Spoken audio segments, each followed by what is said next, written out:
नमस्कार, मी दीपक राऊत तुमचे स्वागत करतो आजच्या शेअर मार्केट अपडेटमध्ये.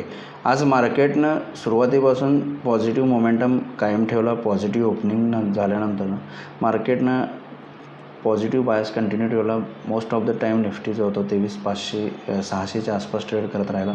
जसं लास्ट व्हिडिओमध्ये म्हटलं 23,600-650 स्ट्रॉंग रेजिस्टन्स आहे आणि जसं 23,650 क्रॉस झालं मार्केटला एक शॉर्ट कवरिंग रॅली ट्रिगर झाले क्लोजिंग लेवलला आणि त्यातून निफ्टी क्लोजिंगच्या शेवटच्या 1 तासामध्ये निफ्टी जो आहे तो जवळपास 180 पॉईंट पॉझिटिव्हमध्ये जाऊन बंद झाला. एंटायर दिवसभर बऱ्यापैकी निफ्टी 23,650च्या आसपास होता, पण त्यानंतर मात्र मार्केटनं जसं शॉर्ट कवरिंग ट्रिगर झालं क्लोजिंग सेशनला निफ्टी आणखी फर्दर हायर वर गेला आणि मार्केट जे आहे ते डेज हायच्या आसपास जाऊन बंद झालं. नवीन लाईफ टाईम हायसुद्धा निफ्टीनं 23,730च्या आसपासचा 750च्या आसपासचा बनवला.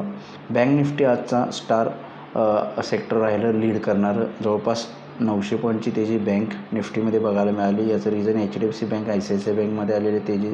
900 पॉईंटपैकी HDFC बँक एकट्या बँकेमुळं 600 पॉईंट जवळपास बँक निफ्टी पॉझिटिव्हमध्ये गेलं आहे. उरलेले जवळपास 200 पॉईंट ICICI बँकेकडून कॉन्ट्रीब्यूट झाले आणि अदर बँक्स. त्यामुळे HDFC बँकेमध्ये जवळपास 2-2.5% जी काही मोमेंटम पॉझिटिव्ह आला त्यामुळे बँक निफ्टीवर गेले आणि त्यासोबत HDFC बँक निफ्टीचा सुद्धा हेवी वेट आहे. त्यामुळे सुद्धा मार्केटला दिवसभर पॉझिटिव्ह मोमेंटम राहिला. याचं कारण HDFC बँक होतं. बाकी अदर सेक्टर्समध्ये फक्त IT सेक्टरमध्ये चांगलं काम केलं, त्यामुळे निफ्टी आणि बँक्स आणि ITS जोरा निफ्टी जो आहे तो वर राहिला. पण ओव्हरऑल मार्केटमध्ये जर तुम्ही बघितलात तर दिवसभरात स्टॅग्नंट मोमेंट असते आणि क्लोजिंगला गेले 2-3 ट्रेडिंग सेशन क्लोजिंगला मार्केटला बायस पॉझिटिव्ह होतो, वरती जातं, एक शॉर्ट कवरिंग येतं, दिवसभर शॉर्ट पोझिशन क्रिएट होतात ऑप्शनचं प्रीमियम खाण्यासाठी आणि मार्केट खाली येत नाही आणि ते शॉर्ट्स कवर होत मार्केटवर जातं आणि हा ट्रेंड कंटिन्यू आहे. मला वाटतं फर्दर डेजमध्ये आज उद्या बँक निफ्टीची एक्सपायरी आहे, गुरुवारी निफ्टीची एक्सपायरी प्लस स्टॉक ऑप्शनची एक्सपायरी आहे मंथली फ्युचर ऑप्शनची, त्यामुळे थोडं वॉलाटाईल राहू शकतं. पण मार्केट जे आहे ते मला वाटतं थोडंसं आणखी हायर लेवलला जाऊ शकतं.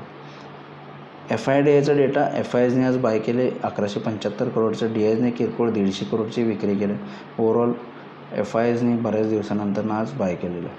उद्यासाठी ट्रेड करायचं झालं तर उद्या बँक निफ्टी एक्सपायरी आहे, त्यामुळे थोडंसं बँक निफ्टीमध्ये मला वाटतं स्विंग्स येतील अप अँड डाऊन्स ओव्हरऑल. त्यामुळे मार्केटला नवीन लाईफ टाईम हाय बँक निफ्टीनं सुद्धा मारलेला आहे. नवीन लाईफ टाईम हायच्या आसपास जाऊन बंद दिला. त्यामुळे मला वाटतं बँक निफ्टी 53,000पर्यंत उद्या जाऊ शकतं. हायर लेवलला रेजिस्टन्स एक सेंटिमेंटल लेवल 53,000 आपण कन्सिडर करू शकतो. स्काईज द लिमिट आहे, 53,000च्या वरही जाऊ शकतं. लोअर लेवलला 52,000 एक सपोर्ट आहे, जो प्रिव्हियस लो होता, हाय होता. त्यामुळे बँक निफ्टीसाठी 52,000 सपोर्ट, 53,000 रेजिस्टन्स झोन आहे. बँक निफ्टीसाठी 23,600-23,650 एक स्ट्रॉंग सपोर्ट झोन आहे. 23,700च्या वर मेंटेन राहिलं तर फर्दर अप मूव्ह 23,800-24,000पर्यंत सुद्धा येऊ शकते बँक निफ्टीमध्ये काही सांगू शकत नाही. स्काय इज द लिमिट आहे. त्यामुळे निफ्टीसाठी सपोर्ट लेवल 23,600-650, लोअर लेवलला 52,000 निफ्टीसाठी सपोर्ट लेवल आहे. आज ओव्हरऑल NSEमध्ये जर बघायचं झालं निफ्टीमध्ये जवळपास 25 शेअर्स वाढले, त्या बाजूला निफ्टीमध्ये 23 शेअर्समध्ये पडझड झालेले आहेत. वाढणाऱ्या शेअर्समध्ये most of the banking shares आणि IT शेअर्स राहिले. बाकी अदर सेक्टर्समधली शेअर्स जे आहेत रिलायन्स थोडा कॉन्ट्रीब्यूट केला, बाकी सगळे निगेटिव्हमध्ये राहिलं. आणि NSEमध्ये ओव्हरऑल 993 शेअर्स वाढले, त्या बाजूला 1,317 शेअर्समध्ये पडझड झालेले आहे. त्यामुळे जर तुम्ही बघितलं तर इंडेक्स नवीन लाईफ टाईम हाय करत आहेत, पण मोस्ट ऑफ द शेअर्समध्ये प्रॉफिट बुकिंग येत आहे, दबाव येत आहे. निफ्टीमध्ये सुद्धा एवढी चांगली तेजी होऊन 23 शेअर्समध्ये पडझड झालेले आहे. त्यामुळे profit booking selective stock buying आलं आहे. Profit booking most of the जे वाढलेले शेअर्स आहेत त्याच्यामध्ये होतं. त्यामुळे थोडंसं स्टॉक स्पेसिफिक सिलेक्टिव्ह राहणं मार्केटमध्ये गरजेचं आहे. इंडेक्सला पॉझिटिव्ह मोमेंटम आहे. कितपत वरती जाईल आणि कुठून करेक्शन येईल सांगू शकत नाही, कारण ऑलरेडी युरोपियन मार्केट्स करेक्ट झालेले आहेत, अमेरिकेचे बाजार खाली आलेले आहेत.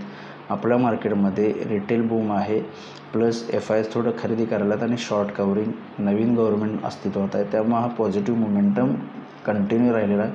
पण मला वाटतं थोडंसं हायर लेवलला कॉशियस राहणं गरजेचं आहे. सेक्टर इंडिसाइजेसमध्ये आज बँक्स आणि ITमध्ये वाढ झाली. बाकी metal, FMCG, oil and gas सेक्टरमध्ये पडझड झालेली आहे.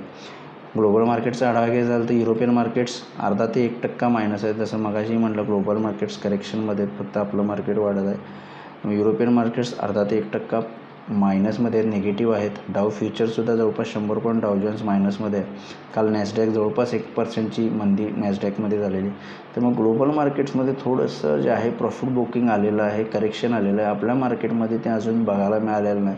त्यामुळं any point of view correction येऊ शकतं. किती येईल, छोटं येईल, मोठं येईल आपण सांगू शकत नाही. पण ओव्हरऑल ग्लोबल ट्रेंडनुसार आपल्या मार्केटमध्ये एखादं शॉर्ट टर्म थोडंसं डीप किंवा टाईम वाईज करेक्शन येणं गरजेचं आहे असं मला वाटतं. त्यामुळे थोडंसं हायर लेवलला कॉशियस राहा.